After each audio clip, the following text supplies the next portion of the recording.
구독, 좋아요 눌러주세요. 하이퍼도 잊지 마시고요. 재벌가 며느리라면 가능? 이제 병원이에요. 웬 병원. 근데 이제 어머니랑 이 남편이 심각하게 얘기를 하고 있어. 시어머니가 어쩌다 네 형이 불임인지, 어미가 죄인이다, 죄인이야. 그래도 너라도 정자가 있어서 다행이다. 얘 얼마나 다행이니. 그러니까 형이 무정자증이어서 동생이 결혼하기 전에 형한테 정자를 제공한 거예요. 왜냐면 이 집에 애가 재벌가잖아. 재벌가는 그래도 좀 대를 잇는 그런 구도지 않습니까? 근데 형이 첫째인데 애가 없으니까 이 동생이 정자를 빌려서 애를 갖게 해줘요. 그래갖고 인공수정까지 다 합니다. 그리고 이제 형수에게 정자를 기증하고 온 날 여자친구를 만나요. 남자친구가. 그런데 갑자기 양복 입은 남자들이 이 남자를 둘러싸. 왜? 둘째가 이 남편이 그랬더니 자기야 이러면서 근데 아는 사람들이야. 이 검은색 옷 사람들 누구야? 그랬더니 내가 아는 사람들이 아니고 우리 아버지가 아는 사람들이야. 아버지 회사거든. 그랬더니 뭐야? 그럼 이 백화점이 당신 아버지 회사였어? 그 여자친구가 되게 기뻐해. 내가 구준표를 만난 거였네? 그냥 일반 백화점이고 회사원인 줄 알았더니 내가 구준표를 만나면서 되게 기뻐해. 그렇게 하고 결혼까지 성공을 합니다. 시댁에서 딱히 반대를 안 해. 이 평범한 여자를 가지고. 근데 이제 이 남편 같은 경우는 회사의 밑바닥부터 차근차근 자기가 연차를 쌓아서 이 위치까지 올라온 사람이에요. 이 둘째가. 그러니까 현장감 있게 계속 이렇게 입바다가 싸운 거지. 근데 이제 아버지한테 이제 보고를 해요. 회장님한테. 불경기인데도 할인점 매출이 늘었습니다. 기획실에도 인터넷 유통 보전도 있다고 그러고 제 생각도 그렇고요. 그랬더니 아버지는 그때 일절 형이 넘버원이야. 네 형 외국에서 돌아오면 그때 추진하도록 하자. 그 인터넷 유통 같은 거 옛날 들어갑니다. 그래갖고 이제 좀 시무룩해져. 왜냐면 아버지는 항상 형이 먼저니까. 그래서 귀국한 형님네 부부가 들어와요. 그때 자기가 옛날에 정자를 기증해줬던 애도 조카도 같이 들어옵니다. 그래갖고 집에 근데 이 집은 재벌가인데 시댁에 큰 며느리 작은 며느리가 다 같이 사나 봐. 그래서 이제 형님 오셨어요. 안녕하세요. 그랬더니 이제 예. 그런데 확실히 차별 대우가 심해. 이 둘째 며느리는 평범한 며느리잖아요. 그래갖고 설거지하고 집안일하고 음식을 다 해야 되는데 첫째 며느리는 대학 나오고 공부를 좀 하는 여자다 보니까 시어머니가 음식하지 말고 너 앉아. 넌 우리 손님이야. 다 그렇게 잘라버려요. 집안도 좋은가 봐. 그러니까 이제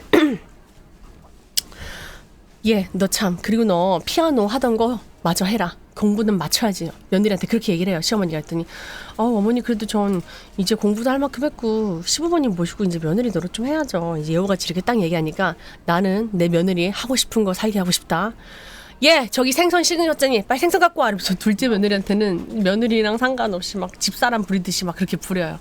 네 어머니. 근데 둘째 아내가 이제 둘째 아들의 아내 와이프가 시아주머니인 남자아이가 자는 걸 봐요.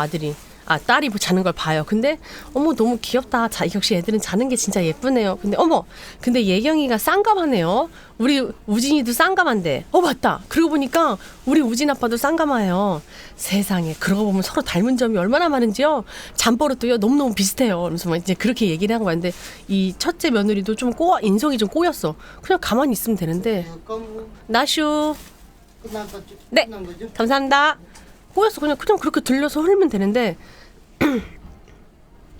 이제 이 자기네 부부 아버주머님이랑 이 형님이랑 둘이서 자기네 방 들어가고 형님이 아주머니한테 막 소리를 질러. 나 진짜 못 들어주겠어. 들어줄 수가 없고 참을 수가 없다고. 내가 왜 이런 대접 받아야 돼? 막 그러면서 큰 소리를 막 싸우니까 그때 이제 지나가다가 이제 동서가 무슨 일 싸우시는 거지? 하면서 길을 갖다 대요. 그랬더니 나는 불임이잖아. 애경이는 동생 정자로 인공수정을 한 건데 그러기 닮는 게 당연한 거지. 그게 왜 기분 나쁘다는 거야 지금? 그럼 어쩌자고 지금 이제 와서. 그러니까 이제 그때 이제 동서는 형님의 아이가 내 남편의 씨를 했구나. 이걸 알게 된 거야. 그래갖고 바로 시어머니한테 가서 물어봐요. 어머니 저요 처음 들었어요. 저희 남편의 정자로 지금 아주머님네 애가 생긴 거예요? 인공수정한 거예요? 저희 남편의 애로요? 그랬더니 시어머니가 경거망동하게 나서지 말고 나대지 마라 너. 알아도 모르는 척, 몰라도 모르는 척하고 살아. 근데 어머니 저는요 그래도 너 여기서 지금 그렇게 나대면 너 우리 집에서 쫓겨난다. 알겠니? 이러면서 이제 들어가라 그래. 갖고 이제 와이프는 할 말이 없으니까 남편한테 와가지고 둘째. 결국 애경이는 당신 핏줄이라는 거네. 그러니까 쓸데없이 참견하지 말라고 내가 얘기했잖아. 어떻게 나한테 말 한마디도 없이 그렇게 정자를 제공할 수가 있어. 결혼 전에 있었던 일이야. 남도 있고 정자은행도 있는데 왜 하필 당신 정자 C냐고 그랬더니 그럼 형수님이 얼굴도 보지 못한 다른 남자의 정자를 받아서 애를 낳게 하는 게 나을 것 같아? 애경이가 우리 식구들하고 다른 전혀 얼굴로 살아야 당신 속이 편하겠냐고. 이 일로 부모님 눈밖에 나면 나도 회사에서 자리가 좀 불편할 수 있으니까 당신 경거망동하지 마 진짜. 그렇게 딱 잘라요 남편이. 팡스. 그러면서 이제 그런데 그 형님네 그 애경이란 애가 갑자기 발작을 일으켜요 집에서. 그래갖고 병원으로 실려가요. 그래갖고 이제 집안 행사하는 이제 아줌마들끼리 이제 둘째 며느리 듣는데 그런 얘기를 해요. 어머 세상에 큰 사장님이 대표이사로 취임하셨다면서요? 그러니까 그 회사 백화점 그쪽에. 아니 둘째 아들이 죽도록 일해놨는데 장남한테 다 주네 다 줘. 같이 일하고 있는데 며느리가 했더니 열받은 거야 이제 둘째는.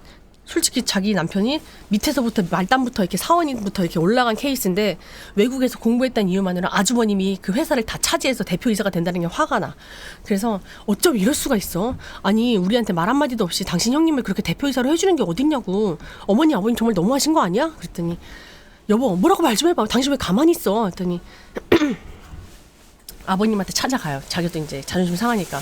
아버지 그랬더니 이제 아버지가 인수하라고 해라 네 형한테.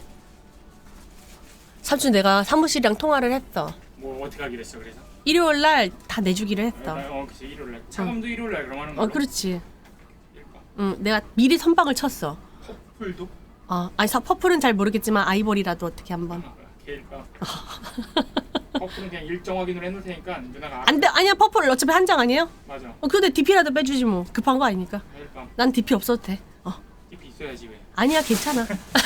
가요? 물건이 안 나와가지고 눈치 보는 거예요.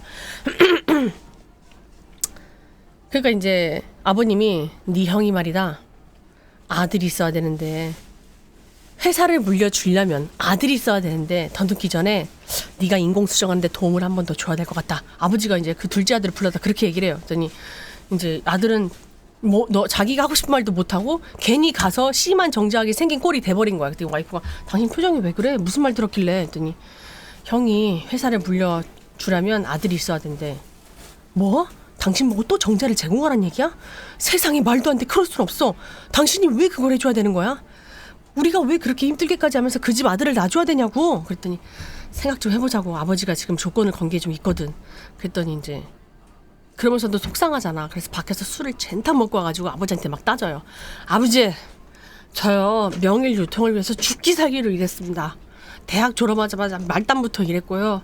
형은요 회사 사정도 모르지 않습니까? 아버지가 시키신 대로 저요 택배, 백화점, 할인점 바닥부터 기었어요.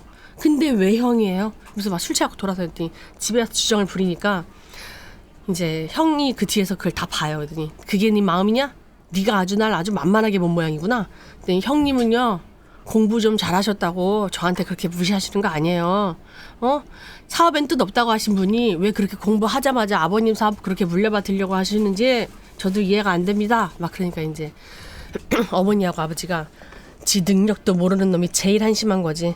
한 번만 봐도 다 알겠더라. 네가 어떻게 일을 하는지. 할인점이나 택배 확정 사업은 전부 아버지가 하셨어. 이제 큰형님이 이제 반박하기 시작해. 네가 말단부터 했더라도 모든 경제적 경영 지원은 다 아버지가 했다 이거야. 기획이고 마케팅이고 넌 아무것도 해온 게 없어. 왜? 넌 머리가 안 되니까 발을 쓴 거지. 그러니까 현장감만 일했던 현장으로 일했지 책상머리에서 일하는 머리는 넌 없다 이거야. 그러니까 계획하고 이런 구상을 못한다 이거야 형. 그러니까 동생이 열받고 뭐라고? 당신이 그렇게 말할 수 있어? 그 형을 탁 때립니다. 그랬더니 이제 아버지가 그 모습을 보고 다음날 이제 아들을 불러다가 당장 손 떼고 외국 나가서 공부라도 해. 그러니까 이제 그러니까 싸웠으니까 너 이럴 거면 둘째 너 이렇게 말썽 부릴 거면 꺼져 이거야. 확실히 재벌이라 이거 성 긋는 게 무섭네. 그랬더니 아버지 제가 잘못했어요. 어떤 자리라도 어떤 명령은 다 따르겠습니다. 그랬더니 이제 섭섭하다고 그렇게 계속 말을 하면 무서운 꼴을 좀 보여줘야 말을 듣는 거야 인간이란 게. 내가 봤을 때 여태까지 인간들은 그랬어. 내가 부리던 것들은. 아버지가 딱 자기 아들한테 그렇게 얘기했더니 무조건 잘못했다고 그렇다고 하는 게 해결되는 건 아니야.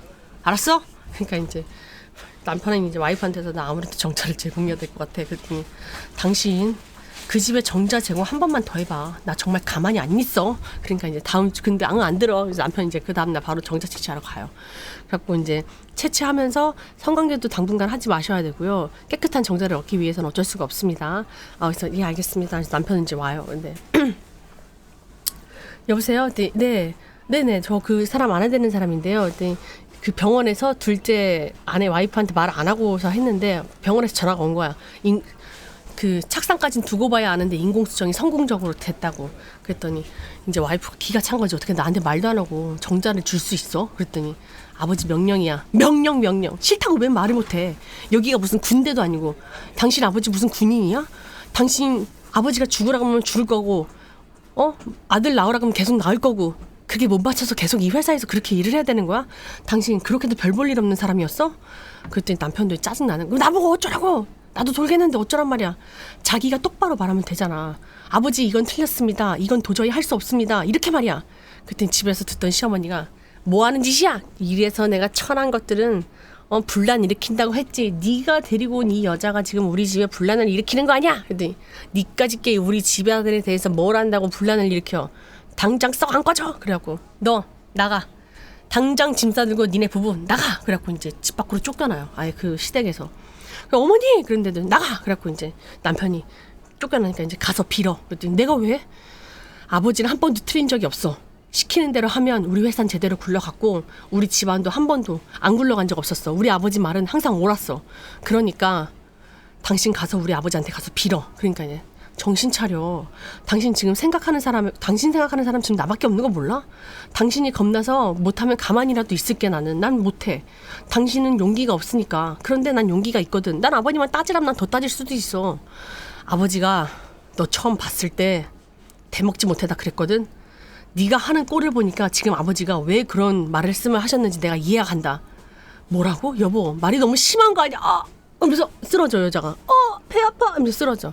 근데 임신을 한 거예요 여자가. 근데 하필 또 애가 들어왔네. 그래갖고 근데 이제 그러고 나서 이제 따로 나가 사는데 시댁에서 어떻게 사람을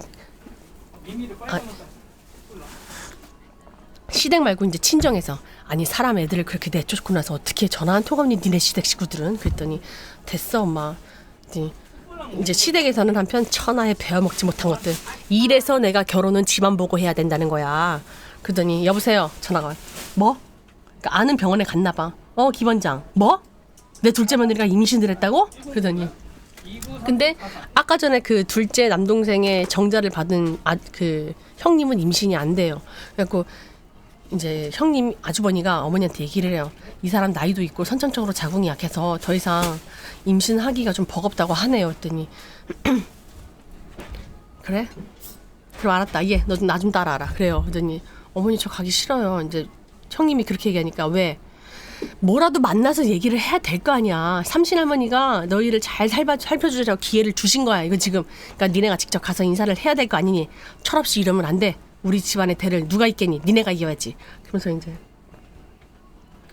이제 와이프가 이제 남편 회사 그냥 쓰러진 걸로만 남편은 알았었는데 임신한 걸 이제 그때 알게 돼서 여보 나 임신했어. 이제 우리 이 복잡한 상 다 넘기고 당신하고 나하고 분가해서 제대로 새롭게 한번 시작해보자. 분가하면 우리가 뭐 시작할 거리도 있어? 남편이 그렇게 얘기하니까 당신 능력 있잖아. 어디 가서 한들 뭘 한들 못하겠어? 당신 밑바닥부터 다 좋은 그거 경험 있잖아. 난 당신 믿어. 작은 것 하나도 우리는 우리들 아이들을 위해서 가꾸고 살고 싶어요. 뭐 부모님 안에서 우리가 벗어나자 이거야. 내가 볼 때 아내가 더 이게 생각이 튀었어. 야 역시 당신은 없는 집안에서 자라서 그런지 확실히 다르다. 분가, 독립. 그래 말은 좋지. 근데 그 기반이 돼준다면 그렇게 하겠어. 당신 집에서 우리한테 뭐 도와줄 수 있는 뭐 있어? 지금 우리 집 상황 부모님 쫓겨났는데 받을 수 있는 거 있어? 여기서 이렇게 수준 차이가 나는구나. 뭐만 하면 될 수 있다는 그런 자신감. 거기서 자기랑 나랑 수준 차이가 나는 거야. 근데 여보 어떻게 그런 말 할 수 있어? 막 그러면서 또 싸웁니다. 근데 이제 그러다가 이제 영양 챙겨주고 그러고 있는데 시어머니가 찾아와요. 그러더니 시어머니 말고 이제 병원의 의사가 그렇게 얘기해요. 아들이더라고. 너희 시부모님들 안 그래도 아들 했는데 얘 너네 집안에 경사 났다 얘 막 그러면서 이제 얘기하니까 시댁이 그 소식을 듣고 아까 그 다이 전화 통화 들었잖아. 대번에 와야 돼. 그동안 한 짓도 있으니까 그 명일 택배 독립해. 그러면서 이제 명일 택배를 둘째 아들한테 주기로 하면서, 그리고 그 전에 조건이 하나 있다. 네 형이 평생 해결이 안 되는 문제를 니네가 좀 해결을 해줘야겠다. 아버지가 딱 그렇게 얘기를 했더니 근데면서 이제 회장님이 사람들 보내가지고 둘째 며느리를 이제 데리러 와요. 검은색 양복 입은 사람들이. 그러더니 집에 어머니가 이제 어머니 저 왔어요. 했더니 어서 와. 예. 너 홀몸도 아닌데 너무 힘들었겠다. 그동안 전화 못해서 미안하다. 어서 뭐 먹고 싶은 건 없니? 그래서 막 챙겨줘. 그랬더니 아니요 그냥 뭐 했더니 고생 많았구나. 너 얼굴이 많이 상했다 얘. 했더니 들어가 쉬어라. 그랬더니 그래서 이제 물 마시려고 이제 부엌에 나왔는데 그 일하는 아주머님들이 작은 사모님 고생 많으시죠? 잘 들어오셨어요. 마침 큰 사모님도 임신을 하셨거든요. 야 이거 집안의 경사가 겹겹이에요. 작은 사모님도 임신하셨지, 큰 사모님도 임신하셨지. 살다 보니 이런 날도 있네요. 겹겹 임신이. 이제 근데 식구 생기면 사람은 더 뽑으시려나 이제 아줌마들 이렇게 주책스럽게 얘기하는데, 그래서 형님도 임신하신 줄 알고 축하하려고 이제 그러고 있는데 새벽에 이제 화장실에 갔는데 형님이 부엌에서 글라스에다가 그 위스키를 글라스로 막 퍼먹고 있어. 그러니까 이제 임신하신 사람이 저렇게 먹으면 안 되는데 했더니, 형님 임산부한테 술 해로워요. 드시지 마세요. 했더니 동서 내가 불어? 장남이라 회사 물려받고 이렇게 부잣집 딸이라서 이 삶이 좋아 보여? 좋아 보이지? 동서 눈에. 형님 무슨 말씀이세요? 이거 동서만 보면 나 진짜 자존심 상하고 창피해서 죽어버리고 싶어. 형님 저한테 나는 임신도 안 했는데 어떻게 임신한 척을 하라는 거야? 아니 이 집안 대를 잇는 일이 이 집안에서 그렇게 중요한 건가?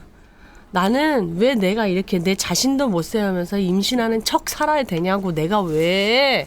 난 그래서 동서를 보면 자존심이 상하고 짜증나. 그리고 자는 남편을 깨워. 여보 일어나봐. 형님 말씀 무슨 말씀이야? 내가 애를 낳으면 형님한테 준다 그랬어? 근데 남편이 아무 말도 안 하고 있다 갑자기. 우린 아직 젊잖아. 그게 무슨 소리 하는 거야?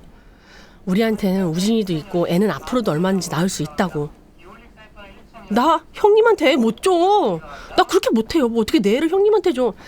당신한테 언니가 있다고 생각해봐. 근데 그 언니가 애가 없어서 불행하다면 당신 충분히 도와줄 수 있는 거 아니야? 이게 다 당신 욕심 때문이야.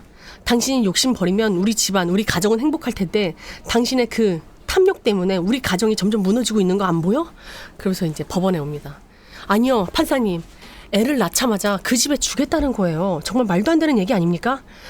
제가 자식을 고아원에 보내는 것도 아니고, 아니 형님이 외국 입양을 보내는 것도 아닌데 형님네 아닙니까? 자식이 없어서 고민한 우리 친형님네요. 그게 그렇게 문제가 되는 겁니까? 그랬더니 그렇게 큰 문제가 아니라고 생각하는 걸 부인께서 원치 않는다 이겁니다. 남편분 이해가 안 되세요? 그랬더니 아이를 형님네 호적에 올리겠다는 건 사실상 입양입니다. 부인께서 동의하지 않으시면 입양은 안 되세요. 그랬더니 제발 이혼하게 해주세요. 저는 제 아이를 이 집안에 두고 싶지 않아요. 그랬더니 전 절대로 이혼 못합니다. 저는요 이 사람 정말 사랑해요. 그랬더니 판사님이 분가를 하시고 나서 아이를 자기 호적에 올리는 걸 직접 눈으로 확인을 시켜 주셔야겠습니다. 이 부분은 부인을 보내지 않으시려면 남편은 어떤 노력이든 하셔야 될 겁니다. 또한 부인을 위해서 본인이 어떻게 변해야 되는지도 고민을 해보시기 바랍니다. 부인의 출산 시기를 고려해서 조정 일자를 3개월 후로 미루겠습니다. 만삭이 돼서 왔거든요. 부끄러운 아버지가 되는 일이 없도록 생각을 좀 해보시길 바랍니다. 탕탕탕 이렇게 돼요. 그래서 제목이 재벌가라 며느리 가능?